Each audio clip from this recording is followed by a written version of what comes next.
할렐루야. 풍요로운 교회를 찾아와 주신 모든 분들을 주님의 이름으로 환영하고 축복합니다. 저는 지난 시간에 예수님께서 최후의 만찬 중에 베푸신 성찬식과 세족식에 대해서 함께 말씀을 나누었습니다. 사실 이 두 가지 의식은 지금도 예수님을 기념하면서 행해지는 예식인데요. 그리고 또 그 두 가지 예식에는 둘 다 똑같이 죄 씻음이라고 하는 아주 중요한 영적 의미를 가지고 있다라는 말씀을 함께 나누었습니다. 죽음을 하루 앞두고 있는 저녁, 또 식사를 하시는 도중에 갑자기 예수님께서 일어나셔서 겉옷을 벗으시고 수건을 허리에 두르시고 또 집안에서 가장 낮은 신분의 사람이라 하는 발을 씻기시는 일은 그야말로 제자들에게는 너무나 충격적인 장면이지 않았을까라는 생각을 해봅니다. 사도 요한은 이 내용들을 굉장히 상세하게 기록하고 있습니다. 예수님이 제자들에게 요구하시는 것은 먼저 회개, 즉 죄 씻음이죠. 그렇게 완전하게 자신의 발을 씻을 수 없다 하면서 거부하던 베드로가 발뿐만 아니라 손과 머리까지도 씻어달라며 예수님께 그 요구하는 그 장면은 마치 이 시대의 신앙인들의 모습이 바로 이런 모습이 아닌가라는 생각을 해보기도 하는 거죠. 뭐든지 신앙생활을 하면서도 자기중심적인 신앙생활을 하고요. 또 모든 신앙의 중심이 나로부터 시작된다라는 생각도 하고 또 내가 잘 되는 것, 내가 세상적인 축복을 받는 것, 그런 것에만 관심을 가지고 살던 그 모습에서 이제 변화되어져서 하나님 중심의 삶을 살기 시작하는 그런 모습으로 변화되어져 가는 것. 지금의 이 시대의 모든 신앙인들이 겪는 그러한 모습이 아닌가 생각해 보는 거죠. 따라서 주님께 모든 것을 맡길 때 우리의 삶은 한층 더 풍요로워지고 또 은혜로워지고 또 하나님께서 우리를 이끄시는 대로 우리가 살다 보면 우리가 평안함을 느끼게 되는 겁니다. 먼저 우리는 예수님이 베푸신 최후의 만찬에서 죄 씻음이라고 하는 아주 중요한 영적 의미를 배웠습니다. 그리고 예수님이 보여주신 성찬식과 세족식을 통해서 우리는 어떤 실천적 의미를 좀 더 깨닫기를 원하는데요. 오늘 이거 본문 12절 말씀을 보시면 그들의 발을 씻으신 후에 옷을 입으시고 다시 앉아 그들에게 이르시되 내가 너희에게 행한 것을 너희가 아느냐 라고 말씀을 하십니다. 예수님은 제자들의 발을 다 씻기시고 난 후에 다시 식사하던 자리로 돌아와서 앉으십니다. 세족식이 식사하시는 중에 있었기 때문인 거죠. 그리고 제자들에게 이렇게 말씀을 하시는데요. 내가 너희에게 행한 것을 너희가 아느냐? 너희가 아느냐? 라는 질문을 하십니다. 이 문장의 말씀이 의문문, 너희가 아냐? 라는 어떤 의문문의 형태일 때는 그저 말씀을 물으시는, 질문하시는 문장이 되지만 이 문장의 전체적인 맥락을 보면 의문문, 질문의 형태보다는 명령형의 문장에 더 가깝다라고 하는 거죠. 그래서 내가 너희에게 행한 것을 너희가 아느냐라고 하는 질문이 아니라 내가 너희에게 행한 것을 너희가 알았지? 라고 하는 어떤 명령, 어떻게 했는지 봤지? 라고 하는 의미라는 거죠. 이 문장이 명령형으로 해석이 되어질 때 이 문장이 주는 의미는 훨씬 더 커집니다. 즉 제자들은 예수님이 하신 이 일을 더 깊이 이해하고 깨닫고 그 일을 서로 실천해야 된다라고 하는 것을 의미하기 때문이에요. 예수님은 제자들에게 자신이 베푸신 세족식의 의미를 제자들도 깨닫길 원하셨던 거예요. 사실 제자들은 예수님과 최후의 만찬이 있기 직전에 이 메시아 왕국에서 과연 누가 더 큰가? 누가 더 높은 자리에 앉을 것인가 서로 싸우고 있었어요. 여러분 한번 생각해 보십시오. 예수님께서는 십자가 순환을 하루 앞두고 계셨어요. 완전한 인간으로 이 땅에 오신 그 예수님께서 정말 이 광경을 보시고 얼마나 그 마음이 아프셨을까요? 예수님은 제자들을 향해서 이렇게 말씀하셨습니다. 누가복음 22장 26절 말씀에 너희는 그렇지 않을지니 너희 중에 큰 자는 젊은 자와 같고 다스리는 자는 섬기는 자와 같을지니라 라고 말씀하십니다. 너희는 그렇지 않을지니 너희들의 그 모습은 세상적인 이치와 반대되는 모습일 것이니 바로 그 뜻이죠.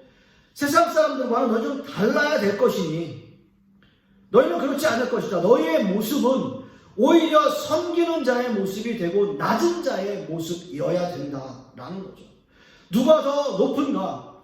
누가 더 높은 자리에 앉을 것인가? 서로 싸우고 있는 그 제자들에게 너희는 그렇게 살지 마. 너희는 세상 사람들처럼 살지 마. 오히려 낮은 자의 모습으로 겸손한 모습으로 살아야 돼.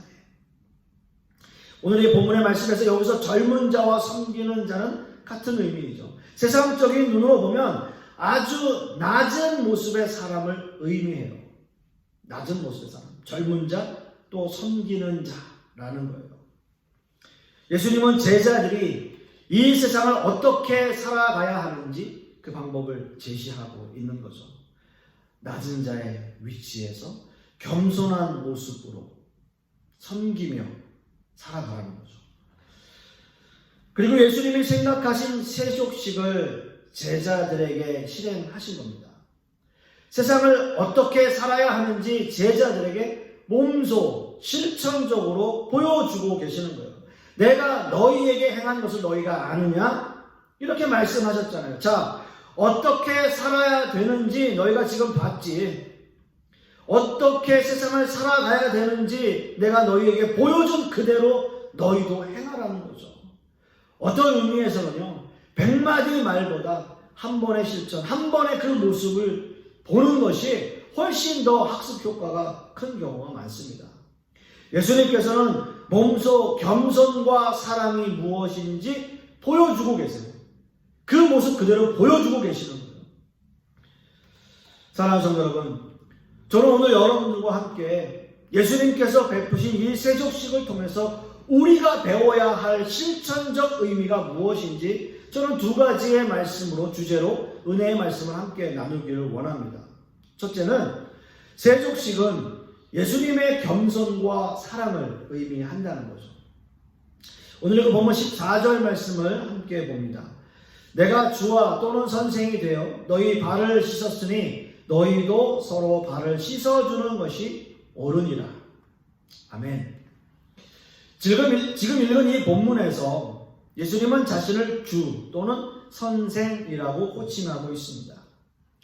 그런데 이 본문의 헬라어 원문을 보시면 주나 선생 앞에 헬라어로 정관사를 의미하는 호라는 단어를 그 앞에 붙이고 있어요. 자, 이 의미는 제자들은 예수님을 단순히 주인이나 또는 랍비, 선생님으로 생각하는, 그 정도로 생각하는 것을 의미하는 것이 아니라, 즉 제자들에게는 이미 예수님은 절대적인 의미에서 주이시며 선생이라는 거예요. 절대적인 의미. 이것은 예수님은 이런 위치에서 제자들에게 세족식을 베푸셨다는 거예요. 절대적인 주이며 절대적인 선생이라면 그분은 바로 메시아이고 그분은 바로 하나님의 아들이신 거죠. 그 예수님께서 세족식을 베푸신 겁니다. 저 역시도 이 세족식을 2번 정도 경험을 해보았는데요. 2번 해봤습니다. 세족식이 은혜가 되는 것은 의외성 때문이에요. 의외성. 제가 경험했던 첫 번째 세족식은요, 이제 제가 발을 닦아주는 이제 행위였어요. 제가 발을 닦아주는, 그러니까 제가 아내의 발을 닦아주는 그런 세족식이었죠. 아버지 학교라고 하는 그 프로그램을 가면 남편이 아내의 발을 닦아주는 그런 그 의식이 마지막에 있습니다. 뭐 프로그램상 해야 되니까 할 수도 있는 건데요. 어찌됐든 어떤 의미에서는 그렇게 발을 닦아주는 것 참 이렇게 흔한 일은 아닌데 참 좋은 경험이었습니다. 두 번째는요, 제가 세족을 당했어요. 그러니까 누가 저의 발을 씻어준 거죠.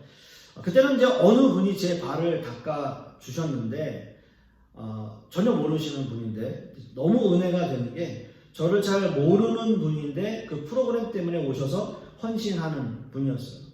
잘 모르는 분이 제 발을 닦아주는 것이 굉장히 감동이 있었습니다. 그래서 서로 섬김을 실천하는 시간, 물질 드리고 마음 드리고 여러 가지 헌신하는 모습이 너무나 감동되어서 그분과 함께 그 허그를 하면서 눈물을 흘렸던 그런 모습이, 그런 경험이 기억이 납니다.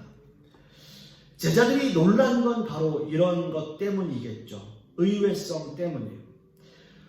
자신들의 주님이시고 또 우리의 주님이시고 메시아이신 하나님의 아들이신 예수 그리스도가 발을 씻겨준다는 것, 그 감동, 그것은 경험해보지 않는다면 말로 표현할 수 없는 거예요. 예수님은 그렇게 자신의 겸손하심을 증명하셨습니다. 그리고 제자들에게 말씀하세요. 너희도 서로 발을 씻어주는 것이 옳으니라. 이렇게 말씀하셨습니다. 서로 발을 씻어주는 것이 옳다라고 말씀하세요. 여기서 옳다, 옳으니라 라고 하는 이 헬라어 단어의 그 원어의 의미는 빚지다 라는 의미가 있어요. 빚지다. 너희가 서로에게 발을 씻어주는 것이 옳다. 그것이 빚지는 것이다 라고 하는 거예요. 예수님이 이 단어는 예수님께서 1만 달란트 빚진 자를 탕감해 주실 때 사용된 단어와 같은 단어를 사용하고 있어요. 마태복음 18장 30절 말씀을 보시면 허락하지 아니하고 이에 가서 그가 빚을 갚도록 옥에 가두거늘 이라고 말씀하고 있습니다. 1만 달란트 빚을 탕감받은 사람이 100데나리온 빚진 자를 탕감해 주지 않는 이 장면, 이 구절에서 빚을 이야기하는 헬라어 단어가 오른이라와 같은 단어를 사용하고 있다라는 거죠. 즉 여기서 말하는 빚은 윤리적인 도덕적인 의무와 책임을 말하고 있는 단어를 의미해요. 1만 달란트의 빚을 탕감받은 사람이 당연히 100데나리온 빚진 자를 용서해주고 탕감해줘야 되는 것처럼 예수님이 제자들에게 베푸신 세족식의 모습 그대로 그 섬김과 사랑을 제자들이 그대로 실천해야 된다라고 하는 것을 의미하는 거죠. 그런데 예수님의 이 말씀에서 또 하나 중요한 것은 바로 내가 주와 또는 선생이 되어 너희 발을 씻었으니 라는 말씀이세요. 자, 먼저 너희의 발을 씻었으니 입니다. 자, 우리는 먼저 주님 앞에 나와 우리의 발을 먼저 정결하게 해야 할 의무가 있습니다. 먼저 내가 깨끗함을 받지 않으면 우리는 어느 누구의 발도 닦아줄 수가 없는 거예요. 예수님도 마태복음의 산상수훈에서 이런 말씀을 하셨습니다. 마태복음 7장 4절 5절 말씀에 보라 네 눈 속에 들보가 있는데 어찌하여 형제에게 말하기를 나로 네 눈 속에 있는 티를 빼게 하라 하겠느냐. 외식하는 자여 먼저 네 눈 속에서 들보를 빼어라. 그 후에야 밝히 보고 형제의 눈 속에서 티를 빼리라 라고 말씀하고 계십니다. 자, 들보와 티는 보이는 크기부터가 너무나 다릅니다.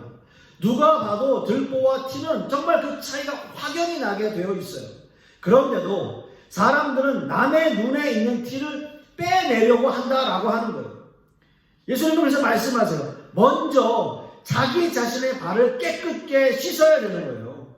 내 눈에 있는 티끌을 먼저 들보를 빼야 되는 거예요. 그래야 남의 눈에 있는 티를 빼줄 수 있는 겁니다. 내 발을 먼저 깨끗이 씻어야 돼요. 그래야 남의 발도 씻어줄 수 있는 거예요. 나를 깨끗하게 한 후에야 다른 형제들에 대한 섬김과 사랑의 실천을 할 수 있다는 의미입니다. 여러분, 교회에서 형제를 섬기며 겸손함으로 사랑으로 베푸는 일이 쉬운 일은 결코 아닙니다. 그럼에도 불구하고 예수님은 이 일이 의무적으로 반드시 해야 하는 일임을 강조하고 계십니다. 예수님께서 하신 것처럼 내가 너희의 발을 씻겨준 것처럼 너희도 서로 씻겨주라 라는 거예요. 어떤 의미에서 이 일은 신자라면, 기독교인이라면, 크리스찬이라면 누구라도 마땅히 해야 할 의무라는 거죠. 사랑하는 성도 여러분, 예수님이 제자들에게 베푸신 세족식은 진정으로 섬김과 사랑의 실천이었다라는 거예요. 예수님이야말로 하나님의 아들이시며 또한 하나님이시며 이 땅에 우리를 구원하러 오신 메시아임에도 불구하고 예수님은 가장 낮은 모습으로 이 땅에 오셨습니다. 태어날 때 누우실 곳도 편히 쉴 곳도 없이 이 땅에 오셔서 마지막 하루를 남기고 제자들에게 하신 일이 바로 제자들의 발을 씻겨주신 일이었어요. 여러분, 이것이 사랑이고요, 이것이 섬김이고요, 이것이 바로 겸손이에요. 우리는 이 일을 서로 해야 할 의무와 책임이 있다라는 거예요. 이 일을 함에 있어서 반드시 먼저 선결되어야 하는 것은 나를 먼저 정결하게 해야 된다는 거죠. 하나님 앞에 내 죄를 회개하고 죄 씻음을 얻고 정결하게 한 후에 나와 함께하는 공동체 안에서 예수님과 같은 사랑과 섬김의 실천을 해야 된다라고 하는 거죠. 사랑하는 성도 여러분, 간절히 소망하기는 우리 모든 성도님들 정말 섬김과 사랑의 실천을 함께 나눌 수 있는 저와 여러분들이 되실 수 있기를 간절히 소망하겠습니다. 두 번째로요, 세족식은 주님을 본받는 일이에요. 오늘 읽은 본문 15절 말씀을 다시 한번 봅니다. 내가 너희에게 행한 것 같이 너희도 행하게 하려 하여 본을 보였노라. 아멘. 지금 함께 읽은 이 본문에서 예수님은 제자들의 발을 씻기신 이유를 말씀하고 계십니다. 예수님이 제자들의 발을 씻기신 이유는 제자들이 예수님을 본받게 하기 위해서이다 라는 거죠. 내가 너희에게 행한 것 같이, 내가 너희에게 행한 것 같이 라고 말씀하고 계세요. 예수님이 우리에게 베푸신 세족식에 담겨진 의미를 깨닫고 너희도 너희가 서로 그대로 행하라 라고 하는 거죠. 세족식은 단순히 서로의 발을 씻기는 일만 있는 것은 아닙니다. 세족식을 통해서 예수님은 제자들에게 서로 섬기며 사랑하는 방법을 알려주시는 거예요. 남의 발을 씻기 위해서 내가 그 앞에 무릎을 구부리고 더 낮은 자세를 취해야 하는 것처럼 예수님은 이렇게 모든 면에서 우리에게 본이 되시며 모범이 되신 분이었다라고 하는 거죠. 그래서 너희도 서로 이렇게 섬기라, 서로 사랑해라, 그래서 서로 씻겨주어라 라는 거죠. 저는 이 말씀을 묵상하면서 두 가지 생각을 해보았습니다. 첫째는 예수님이 베푸신 사랑과 섬김의 본을 어떻게 우리가 따를 수 있을까 라는 것이었고요. 다른 한 가지는 그렇다면 나는 다른 사람들에게 사랑과 섬김의 본이 되고 있는가 라는 거예요. 솔직히 고백하자면 부끄럽지만 이런 일은 너무 어려운 일이에요. 예수님을 따르는 길도 어렵고 사람들에게 본이 되는 삶을 사는 것 또한 어렵습니다. 아니, 본이 되는 것이 문제가 아니고요. 어떤 의미에서는 남에게 상처 주지 않고 사는 것도 너무나 힘든 일인 것 같습니다. 그렇습니다. 목회자로서, 목사로서 세상에 모범을 보이며 살아가는 것, 그게 문제가 아니고요. 자이든 타이든 남에게 상처 주지 않는 목회를 하는 사람, 하는 목사, 그것도 사실은 쉬운 일은 아니라는 거죠. 사랑하는 성도 여러분, 여러분의 신앙의 목표는 무엇입니까? 예수님의 제자가 되는 것, 예수님을 닮아가는 것, 그래서 세상 가운데서 그리스도의 향기를 바라는 삶, 이런 삶이 신앙인의 궁극적인 목적일까요? 예수님의 제자가 되려면, 예수님을 본받으려 한다면 아마도 우리는 우리의 십자가를 떠올려야 할 거예요. 예수님이 지신 십자가의 의미를 깨닫고 우리 모두는 다 자신의 십자가를 지고 가는 것을 의미합니다. 그것이 예수님을 따르는 제자의 삶이 될 것입니다. 십자가는요, 고통이고요, 멸시고요, 천대받는 그런 모습만 의미하는 것이 아니고요, 그 십자가 안에는 하나님의 사랑도 있고요, 용서도 있고요, 구원도 있고, 은혜도 있고, 섬김도 있고, 그 안에 모든 것들이 함축되어져 있습니다. 그게 십자가예요. 예수님의 제자인 마태는 에티오피아에서 칼에 맞아 순교했고요. 마가는 알렉산드리아에서 길바닥에 끌려다니다 죽었습니다. 누가는 그리스에서 올리브 나무에 매달려 죽었고요. 베드로는 로마에서 십자가에 거꾸로 매달려 죽었습니다. 모두가 다 순교했어요. 야고보 사도는 성전 꼭대기에서 내던져진 후에 매맞아 죽었고요. 안드레도 십자가에 달렸는데 그는 숨이 끊어질 때까지 설교를 했다라고 합니다. 마띠아와 바나바는 모두 돌에 맞아 순교했고요. 바울은 네로에 의해서 로마에서 교수형을 당했습니다. 마태복음 16장 24절 말씀 이후에 25절에 이런 말씀이 있어요.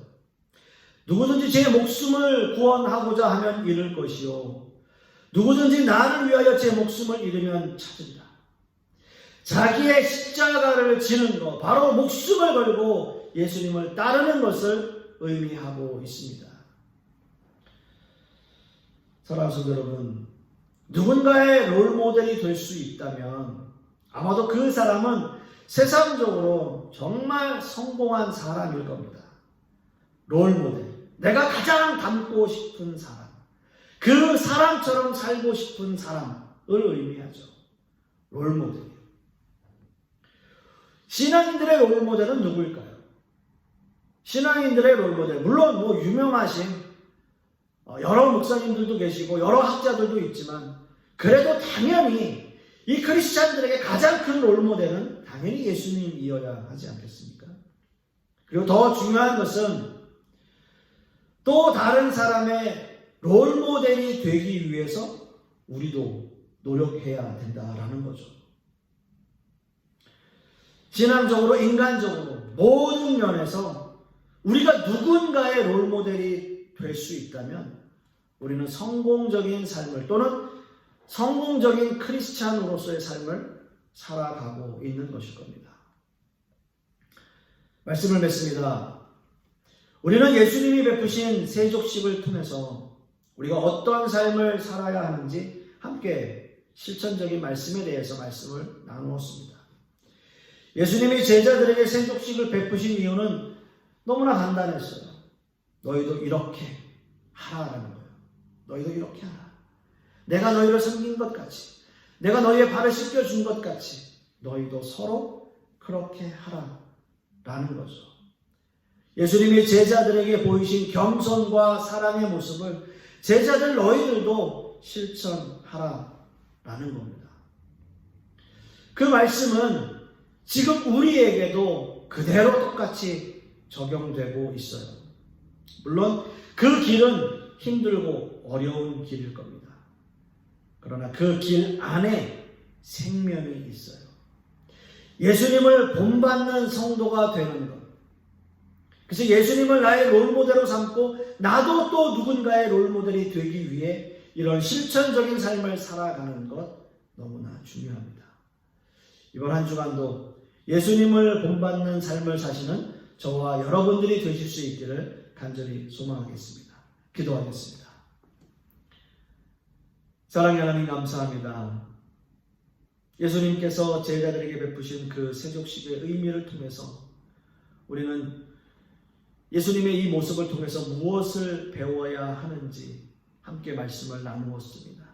겸손과 사랑, 섬김, 이 모든 것이 우리에게도 주시는 의무와 책임이라고 하는 것을 우리가 다시 한번 깨닫고 그 말씀대로 실천하며 살아가고 예수님을 본받는 삶을 살아가는 우리 모든 성도님들 되게 하여 주시옵소서. 이번 한 주간도 이 말씀을 마음속에 깊이 새기며 그 말씀에 순종하며 사는 우리 모두가 되게 하여 주시옵소서.